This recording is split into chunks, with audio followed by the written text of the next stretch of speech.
Oh yeah! G'day YouTubers and thank you for tuning in to today's toy review. And today is only going to be at least around 15 minutes. But I'll tell you what guys, this is a complete another train montage here because we've got a lot of high-speed trains running along on this very weird and wacky layout. It's not a figure 8 track, but hey, there could be some sort of train crash coming along the way here. Oh, that strafe will go hurt. But hey, we're not just looking at train wrecks in this video. We're going to be taking a look at some various toys that I found at a local charity shop or a wide selection of charity shops that I've actually decided to visit. But also quite a few items that I've actually straightforward discovered.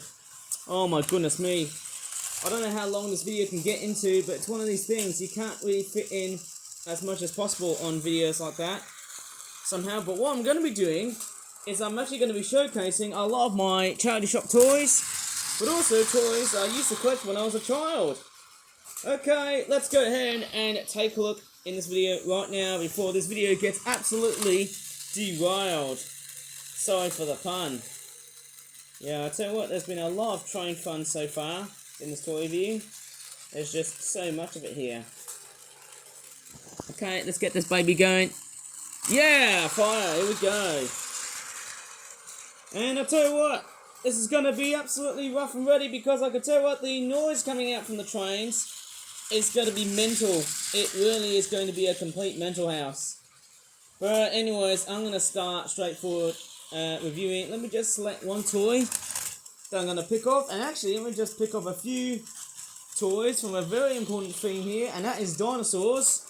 It's not Flip-Flop's Dinosaurs, but from a totally different toy range and a totally different toy brand because we've got a huge set of dinosaurs. Whoa, yes! We've actually got a good selection of dinosaur toys, or dinosaurian themed toys. I think we've got a budding Styracosaurus. I thought it was a Triceratops, but it's not. There you go. Hi, I'm Styracosaurus! Look out, train's coming to kill us!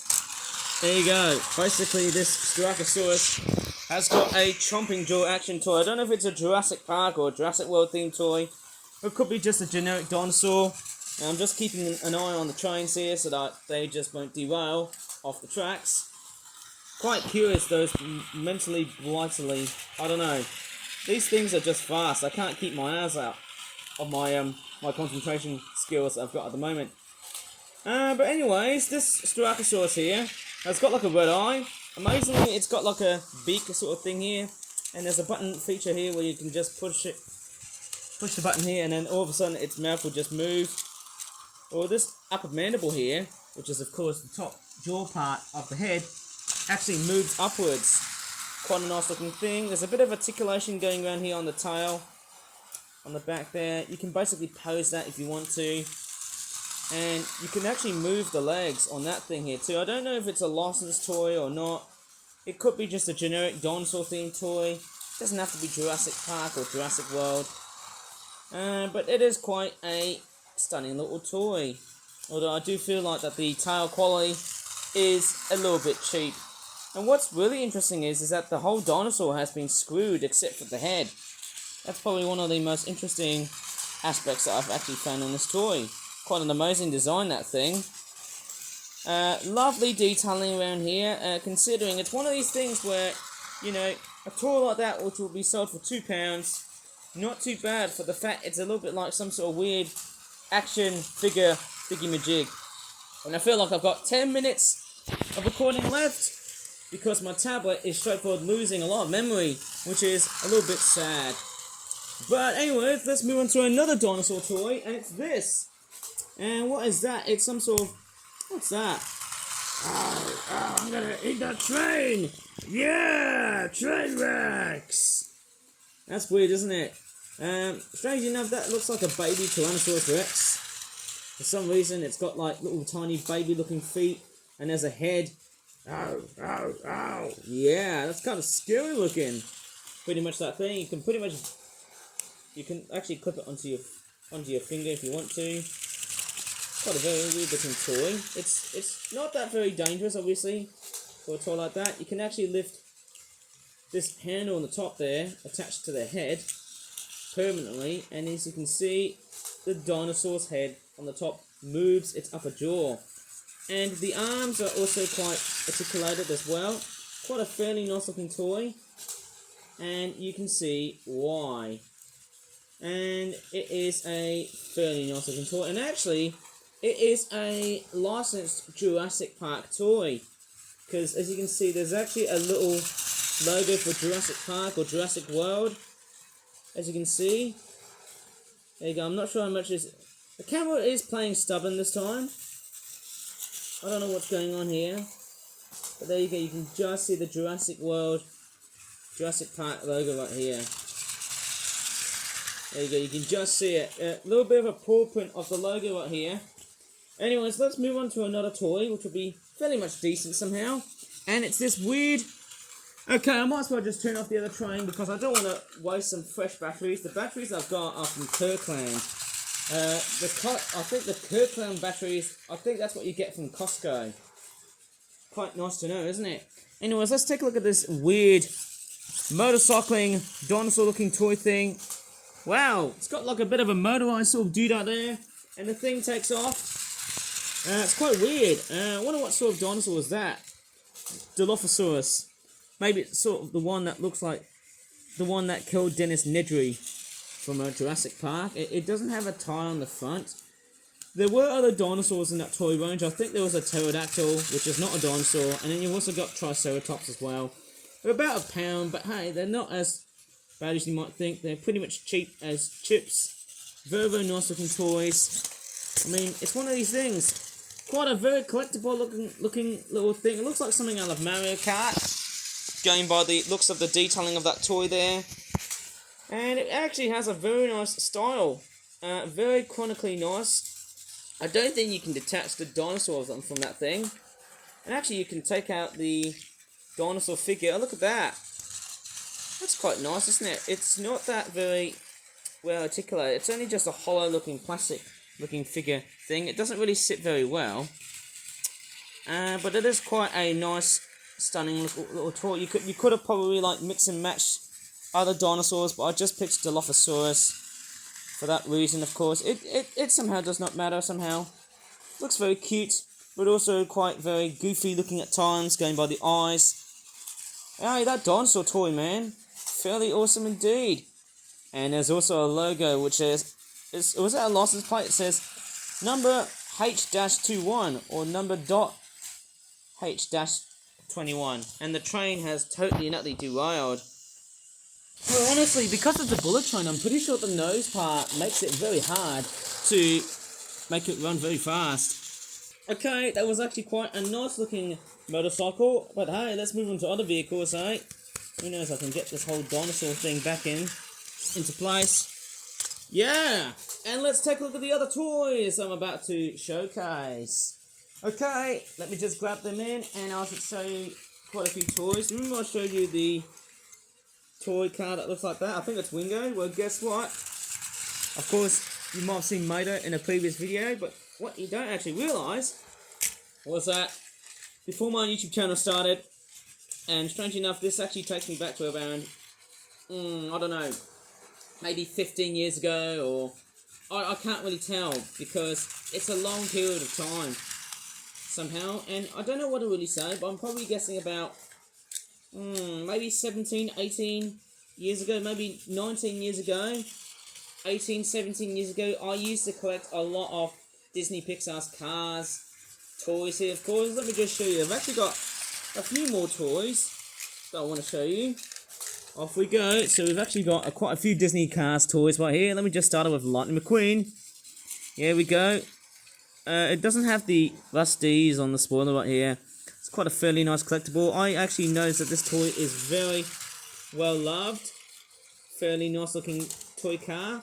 It's a 155 scale. Actually, it's a 155 scale diecast, like many of the Disney Pixar's Cars toys. There you go. It's one of the older Lightning McQueen toys. It's actually one of the few toys that I got it first.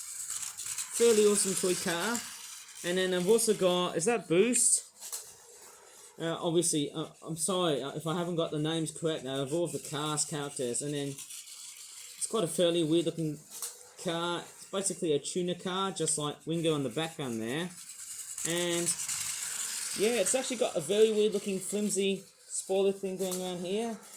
It's not too bad. I think they're made in China. Pretty much they're old Disney toy cars or something like that. They're actually quite nicely detailed. And then I've also got the famous Hudson Hornet. Is that Doc Hudson? Why am I actually thinking that this character is very much a homage to Snow White and the Seven Dwarfs? Or am I just dreaming here? Obviously, that's quite a very amazing, interesting looking car, because I'm pretty sure the voice actor, Paul Newman, who's actually behind that car, who voiced that car, well, he made a complete homage into it. And then the next one, the last one I'm going to show you is Ramone. Fairly nice low rider sort of car like that. Again, very much loved on the very front part. Yeah, it's very shiny, very almost metallic looking. Very, very impressive metal sort of car. Quite a very nice detail. As you can see there. There's a bit of chipping right there. And I just can't believe, wow, I feel like I want to collect more Disney Pixar's toy cars. Fairly awesome looking toy cars I've got there. I think there's Lightning McQueen that I've actually played as a kid back then. It sort of really takes me back to the glory old days when, you know, toys like that had character. And strangely enough, that's actually quite a very nice thing to know. In fact, toys still have character, and also there's a bit of love on that toy there. The sticker looks like it's been heavily played as well. Wow, I can't believe it. Takes me really back to the glory old days, and the train has completely and utterly derailed. Well, let me get me... Oh my goodness me, let me get this thing back up. Okay, here we go. Oh man, stressful, isn't it? But that's how it is. Okay, let me drive away all of these Disney Pixar's Cars toys. Let me just move on into something else, which is a very much totally different sort of toy. Okay, who remembers toys like this as a child? Does anyone have one of these? It is a McDonald's Happy Meal toy, and strangely enough, it is one of the first few Happy Meal toys that I would have collected as a person. Whether I would probably say no, because this toy here has been marketed as $19.99. I would have actually got this thing into charity. It's missing quite a bit of sticker detailing. It's not that fully detailed. It's a McDonald's Happy Meal toy car. It's got like stickers on the front. There's a bit of custom paint onto it. But what's notable about this toy car is that it's got like a little wing on the back that you sort of pull it, and the wing sort of takes out, and then the car sort of fully takes off at high velocity. And the train is actually sort of derailed. But what was really nice about this toy car was that it's straightforward, simplistic in design. In fact, as always, Happy Meal toys, as far as I can go, hey, they're all made out of plastic, which was a very nice affair. Very nice thing to know, but very bad for the environment. The plastic in it, it's very much like a proper toy. Let's give this thing a good run. Okay, it looks like we've got the bullet train being totally down. Let's go ahead and re-rail this little blighter. Man, it's so hard to keep on touch of just doing normal videos like this. I'm going to turn on the tower fan because it is absolutely warm in this house. But what I'm going to do is launch the car and see how fast this thing can go. Here we go. 3, 2, 1, and fire. Not that fast as I initially thought it would be. Actually, you know what? I'm actually going to do it in a long range sort of format. Here we go. I'm going to watch this car fully as well. I don't have a minute long. 3, 2, 1, and fire. Nah, sort of not doing it. Maybe this car's pretty much seen far better days. It's not doing that amount of moving. It's not... Yeah. It's not actually... Yeah, I can actually see what's going on here. I think this toy car here, it's not really doing well on carpets and stuff. Let me try and see if I can do it on a hard surface. Maybe try one of the windowsills. See how that would pretty much work. Okay, 3, 2, 1, and fire! Whoa! It's quite a very sprightly looking toy. Oh my goodness me, I feel like I can't get the video going because, hey, I've got to finish off the whole video. And wow, can you believe it? It actually works well on hard surfaces. Well, unfortunately, I can't really film for that long because my tablet has got no more memory now. So, and if you really enjoyed in this very strange toy review, please give this video a very good like, subscribe for more flat toy reviews in the near future. And as always, thanks so much for watching and bye for now. Well, I'm sure they don't make these types of toys anymore. I wish they'll be back one day or another.